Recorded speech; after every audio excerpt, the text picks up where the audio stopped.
La la la la la. La la la la la. La la la la la la la la la. Doobie doobie doo doo. We interrupt our program to bring you this important message.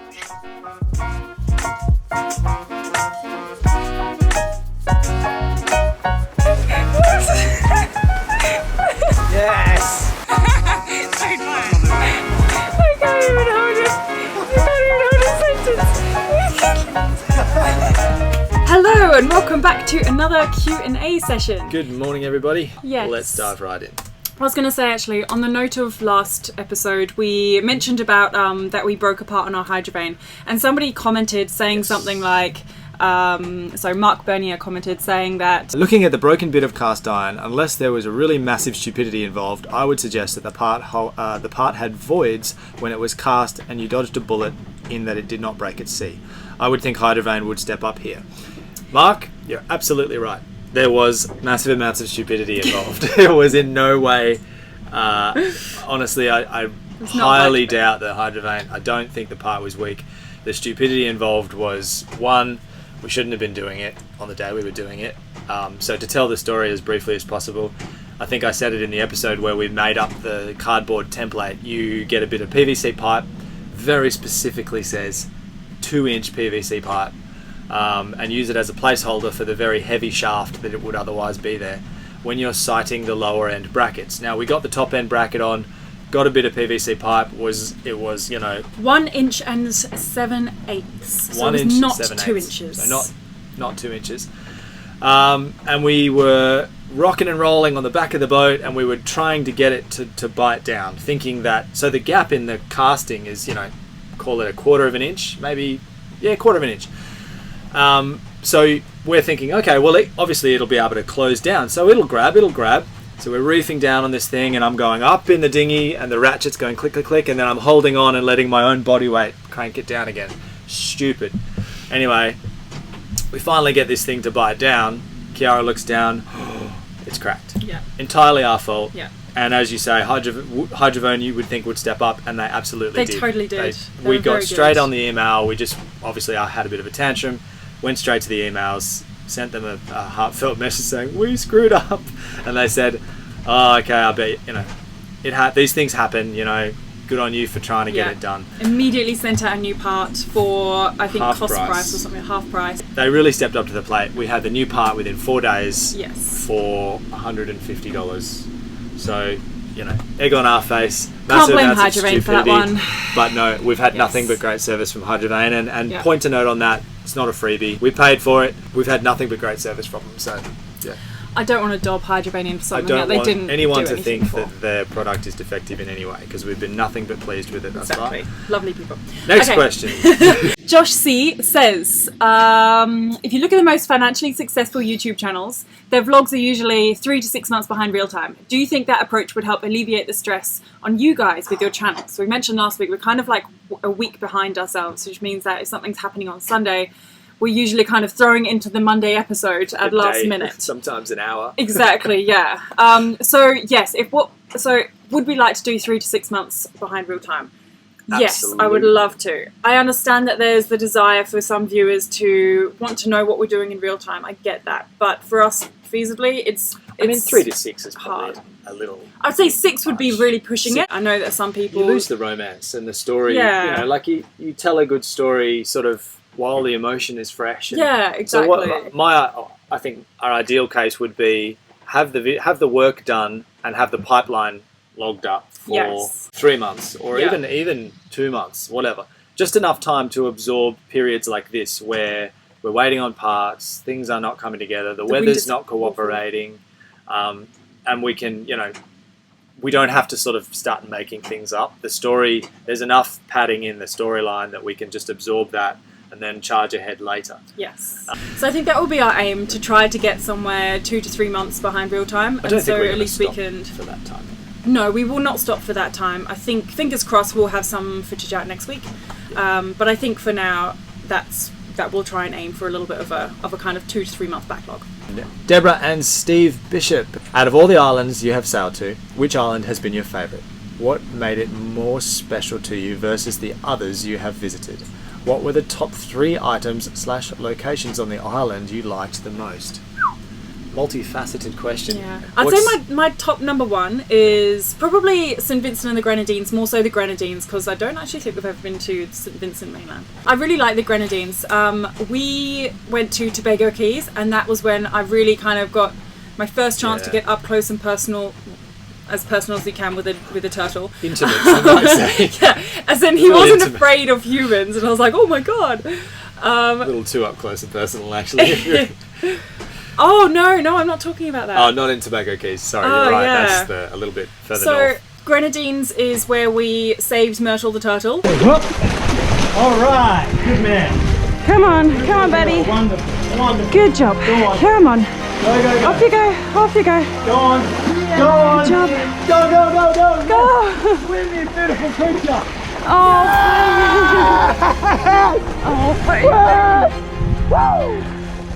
But it was also where we got to go diving and snorkeling with lots of turtles in Tobago Keys. So that's my reason for liking the Grenadines. And also it had this beautiful blue water in Tobago Keys, which I think might be similar to Bahamas. And because we've never been there, I have no idea. Yeah. It's the closest that we can get to Bahamas waters. Beckwave is a really lovely place as well. We spent a few weeks there and I really enjoyed that place. So I think that's probably my number 1. My number What's our 1? number 2, since we are joined? Yeah, number 2. I'd say 2 and 3 for me are a tie. Oh yeah? Off the What are top of they? my head. Well, it's Sabre.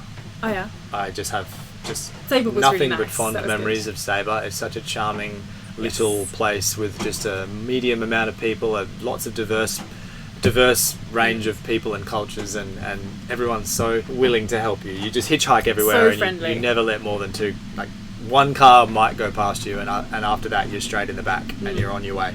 And you're chatting away, everyone's so... It just was a lovely, lovely place. There was lots of things to do. Absolutely. And the second one would be Bermuda. I loved Bermuda. For kind of similar reasons. It's a real good mix of sort of remote, rocky, jagged coastlines, and it's actually, I believe it's an archipelago more than an island specifically. But that's what makes it cool.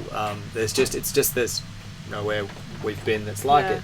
The fishing's great, diving's great, snorkeling's great. The climate is like getting there pleasant. as well is quite special to even get there. The journey. Anyone who's sailed there has kind of had to earn it. So you sort of meet really like quite interesting and quite experienced sailors there too. Invariably, it's a beautiful anchorage. It's a bit pricey, but you can get It's the only place we've sailed to thus far where you can get an icy cold pint of Guinness. And not that rubbish stout stuff in the bottle. Foreign stout, I think they call it over here. That stuff. So I think it's be our top 3. Yeah. Goulash 75. Love that guy. He's always in the comments. Thank you, mate. I remember that username, and you have been with us for a long time and very much appreciate it. All right. Assuming that there were no travel restrictions, what passages would you most like to do, and are there any unusual or uncommon sailing destinations that you'd like to visit? Hint: South Korea is a very underrated travel destination. That would be quite cool to go there. That is definitely not off the cards. Absolutely. That'd be awesome. We Okay, were well I talking think about that, not South Korea specifically, but sort of doing that west about. I think we were talking about Russia at one stage. Yeah. We always talk about this a lot. Yeah. I think the best way to answer this would just be to say what Plan A was until everything, that's true. the proverbial hit the fan. Assuming that there are no travel restrictions. So we did actually have a plan prior to this world just going to...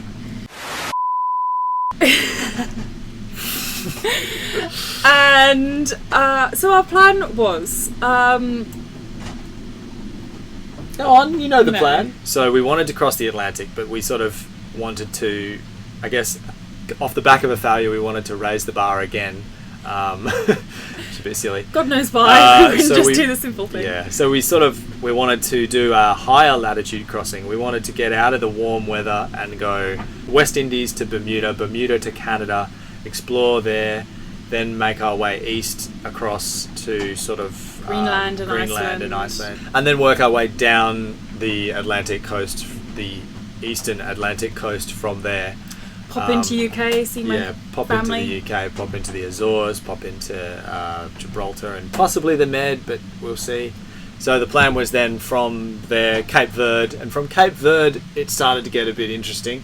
We were going to go down to the Horn of Brazil, where there's this lovely little island whose name I forget, that we also really wanted to see. I feel like it's something like Fernando something or other. Something or other. You can take that to Google. I'm sure that'll come back with a good hit. And then from there down to the Magellan Straits and Patagonia way, and then north up to the Pacific crossing route again. So that's pretty serious sailing, Yes. and that's raising the bar quite a long way. But before anyone laughs at us for our goal, it's important to note that that's kind of a year or more worth of serious sailing. And we had always planned, that was if the boat cooperated, if the world cooperated, and we were going to sort of keep raising the bar until we could achieve that. And that is still the plan, but travel restrictions have gotten in the way. The boat is very close to ready, if you ask me, pending some disastrous finding. I think we're the weak link in the chain. Very shortly, we're going to be the weak link in the chain, and that's exciting because that's kind of the attitude that I set out with when we left. And then the realities of the boat set in, and I felt that I was capable of more than the boat was. Yeah. And now we've got the boat up to fighting weight, I believe. I feel that we need to now get the experience and get out there and train and go out there on the bad days and do the rubber's ready to meet the road. So it's very exciting, and we're very eager for the world to open up. Yeah, we could talk all day about this, but I hope that answers your question, and thank you for the Or at least question. touches on it. Tracy Faunce asked, my question is this: had you had a larger budget in the beginning, would you have purchased a newer boat or continue to find the right boat regardless of age? So we deliberated a lot about this, and we were like, okay, well, how much money do we have? If we have, lots and lots of money, then would we have bought something, a newer boat? And by that I mean like something fresh off the press, circa 2020 or 2018 when we left. And my answer was still kind of no. We would probably still buy a boat a bit newer, as in not 1981, but we would still, what we were looking for in a boat was a very particular set of criteria, and unfortunately, I think the way that boat design is going, it sort of is moving towards it's following the money. This is a conversation for a whole nother thing. My point is that we were still going after a criteria of boats, as opposed to an age bracket or a price bracket. And this was ticked all the boxes, and we could get it for what we had. Granted, it cost us a lot more in the long run, but I'm still happy with where we ended up. Yeah. If I could do it again, and with more money, I would still end up with a boat that ticks all the boxes that this one does, probably just a few years younger and in a better initial condition than it was. Yeah. That would be my answer. Yeah. So we wouldn't go new, we just go newer version of an old boat. Yeah, exactly. A newer Long story short. Long story short, yeah. All right. This is a good question. This is a good follow-up. Cyclone Mouse asked, I know you love Millie, and you should, but if you had $10 million and had to choose a new boat, what would you pick and why? 747. And then also yeah, actually, if you have $10 million, why would you not stop fly? And then also, what affordable upgrades has been the most value for money on Millie afterwards? That's a good question. All right, first question. Just right off the back of Can the I last not just one, really. can I not just get a cheap boat and then just live off the rest of the 10 million That's or valid. like That's a 9,500,000, so that I could just pay a few contractors just to do the $10 work? million is a lot of money. That's a lot But then of again, money. like you look at a brand new, so like off the top of my head, a Garcia Explorer, I think it's 54 or 49, I think. We've looked at that and gone, wow, I'd love one of those. Yeah. But I think that is $1 million? $1 million, maybe 800,000 euros. So Yeah. you got 9 million euros left, Yeah. or $9 million perhaps to. The more expensive the boat, generally, the bigger it is. Generally, you need more hands to be able to control it. I wouldn't go above 49. I don't think I'd go above 50 or something. 50 No. feet, yeah. Yeah. And even then, it would have to be laid out in such a way that it is easy to handle. Yes, exactly. Yeah. But look, there's a whole video in that question, I think, and Very true. may well do that actually. Very true. I do like looking at boats, so we might do that. But off the top of my head, the Garcia ticks a lot of boxes. What I'm iffy about is, or not iffy, that's not the right word. I'm not across the swinging keels and the chain ballast in substitute of a keel ballast. I've never met anyone or spoken to anyone or been aboard a boat that has that, and that's just why I hesitate to jump on it, because it's an unknown for me. So I'd probably want to go for a sail on one and check it out. But I do like the design ethos, and I like what it was made for, and I think they're beautiful. And I reckon, and Jimmy knows his stuff. So Jimmy Cornell knows his stuff. I think our ideal boat, though, it actually wouldn't be a new boat, and I don't know whether this Which was your this would knee-jerk address reaction. the I wouldn't question. spend the 10 million. Yeah. I would buy a boat. Exactly. We've been on a boat that we do like, and if we were to ever upgrade, I dare say we'd try and look for a boat like that. It was called Island Khiara. So we were right next to them in the yard when we were taking up the teak decks, and I was there on my hands and knees using a rubber mallet and bashing away. Rags around your knees. Wrapped around my knees. And anyway, he comes up and he was like, "So I've been watching you for the last hour, and I've come to offer you these." And he had some knee pads and an actual hammer. Bless him. He was just like, I can't watch you anymore. I just can't watch you anymore. And a chisel. He had one of those good I think chisels so. with the flat guard. He had all the good stuff. He had all the good stuff. And so that evening we went aboard their boat just for I think a knockoff drink, and he showed us around this island Khiara, and it was beautiful. It's a Tazwell 49 all seasons. Even the name Tazwell we've heard of for. We have I seen think they other have a 43 as well, Yep. and they do have a very good reputation. Once again, they're Taiwanese. They're made right next door to Tayana, where Yes. Tayana, Ta Xing or Ta Yang, one of those two is Yeah. Tazwell and Tayana. They're like twins, peas in a pod. Yeah. So it wouldn't necessarily be a new boat, but Adam and I have been on that boat and we both really like the look of it. It's laid out quite well, and if we were to ever upgrade, I think we'd Something like see that. if there was something in the market that was similar to that. Good And answer. save ourselves the Probably $9,800,000. Thank you for the question, mate. Oh no, you skipped one. Next question. The upgrades. The upgrades. Okay, Right. what most affordable upgrade has been the most value for money on Millie? I'm just going to drop the affordable term because I think that's subjective. Okay, alright. You first. All right, so for me, it's a know. tie. For me, it is, and this is why I kind of wanted to drop affordable, because I would say neither of them is affordable to everyone, but then bang for the buck wise, it may behoove you to find the money because they're that good. Oh yeah, true. Right. I guess if you use them over like 10-year period, yeah. it's So really cheap. first is the feathering prop, and we got the Bruntons, and I'd say any feathering prop will give you the benefits, especially if you have a big boat with what used to be a huge heavy prop that would windmill, or was supposed to. Just knowing that nothing is moving when you're sailing as opposed to it windmilling previously is just, it's music. It's just... or lack of music. You know how I know it's time to wrap it up? The camera died. All right, so to finish the answer to that question, feathering propeller number one, because we've tested it and we have got the value for money. I think it's been awesome. The boat is faster. The boat is quiet. I don't feel like the propeller's going to fall off again. Really, just a really great upgrade. The Hydrovane I have put on the list because I expect it to outperform the propeller over its lifespan, which I think will be very long, and I think it's going to, as everyone keeps telling me, become an invaluable crew member on passage. Okay, I'm probably going to say something like that makes day-to-day life better. Well, I like my pressure cooker. It cooks That's things valid. faster. I mean- It saves gas, and I recently got a pressure cooker that can as well, and that will also help us out on passages because we'll then be able to store cooked foods like meat, etc. In lieu of us not having a freezer, we can store canned meats and canned goods for a very, very long time, years. So that I think will save you money in the long run and save. Have to do a whole thing about that. When I think the I time might, comes. yeah. Provisioning 101 with Yes. Khiara. Cooking with Khiara. No. Plus one on that, and the chairs. So I don't know what they're called. Oh yeah. The lazy boy cockpit chairs. So we went without them for years. We have a combing on the back that always just kind of cuts into your back here, and you're Right just in like, the stegosaurus lump. yeah, exactly. So it's very for uncomfortable. lanky so-and-sos like us, they're Yes. quite pronounced.